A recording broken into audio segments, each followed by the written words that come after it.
next matter to come before the court this morning is in re JH and SH.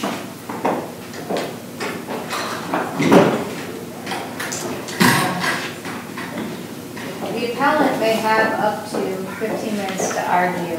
You are the only I am the arguer today. argument for this case this morning. We have read the briefs and we are ready to see why.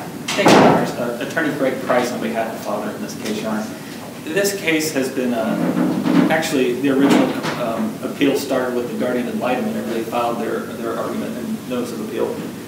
And my first two assignments, Your Honor, the manifest weight and whether or not CSB made reasonable efforts. I think Mother's brief does an excellent job outlining those. I kind of piggyback in my brief. In my brief, I simply also add a little bit of information. In what's particularly of interest in this case, I know this court has addressed when a case plan can be amended, how it can be amended, but in this case, even after permanent custody was filed for, CSB amended the case plan. And then they once again amended the case plan after the permanent custody hearing started. Those are just two plain facts, and I don't think we need to spend much time on those. But my assignment of error 3, Your Honor, there's something very complicated that happened in this case that actually took me a long time to figure out. In reading through this transcript, it's never noted, but you can ID what happened.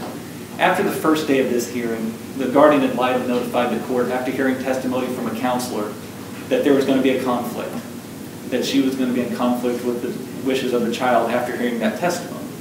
So once that happened, what the court did, without going on the record to explain this, was that the court assigned individual attorneys for the children. And there were 2 children. So on the second day of this hearing, you suddenly have a new guardian ad litem, a new attorney for the guardian ad litem, and 2 new attorneys for the children. Now that's concerning for a couple reasons. First, it's concerning because the court never went on the record to explain exactly what they're doing and exactly why they're doing it. They just noted that there's a conflict and this is what it is. They didn't know what the conflict was. They never even let the record know that I am now going to be appointing these 2 new attorneys. It's also concerning because it happened in the middle of the permanent custody hearing. So after the first day, you come back for the second day, and now the person that was the guardian ad litem arguing that these children should never go home is now arguing for the children that these children should be going home. So you've actually eliminated 1 attorney for an entire day of hearing. If this was done prior to that permanent custody hearing, that original guardian ad litem should have been questioning witnesses as to why these children cannot go home. But in fact, for that entire first day, she was arguing that they should be going home. So even her opening statement was that they should be going home, and then she changed sides in the middle of the hearing. I think that's a procedural issue that the court has to deal with. And I think what should have been happening in this situation is that what the court should have done was just order a mistrial at that point. And once that mistrial was entered, the court could have then said, okay, guardian, we need to appoint 2 new attorneys and a new guardian, and we're going to have to reset this PC hearing. That's absolutely the only way that that could be handled at that situation. Instead, the court decided to just continue with the hearing, and we have concerns with that. My 4th assignment of error, Your Honor, if nobody has any questions about the 3rd. The 4th, father was found to have abandoned the children in this case. And under 2151.011 subsection C, a parent's found to have abandoned the children if they've had no contact with the children. And we think that's an unconstitutional statute on its face, because there are several instances where a parent can have 45 days of no contact and it'd be a completely legitimate excuse. However, the way this statute is written, this statute is a strict liability statement saying that there's 45 days, it's absolutely done. There is no hearing, there is no rebuttable presumption. If this is 45 days, there is nothing you can do about it. That's where the issue comes in. The issue is not whether 45 days is an adequate number, it's not whether or not you can have an abandonment statute. The real issue is whether or not there should be a rebuttable presumption to that statute. And that's all we're asking for, Your Honors. It's a very easy fix, it's a very quick fix, but as the statute is written, it says there's absolutely no excuse to it. So if a person is enlisted into the military, they go through basic training and they're sent overseas, if that's more than 45 days and you haven't had contact, you've abandoned your child. I think you mean 90 days. Oh, yeah. I keep saying 45 and I wrote down 90 and I messed up, Your Honors. Okay. But we have some case law, do we not, regarding that particular section of that statute and what it stands for in terms of finding of abandonment.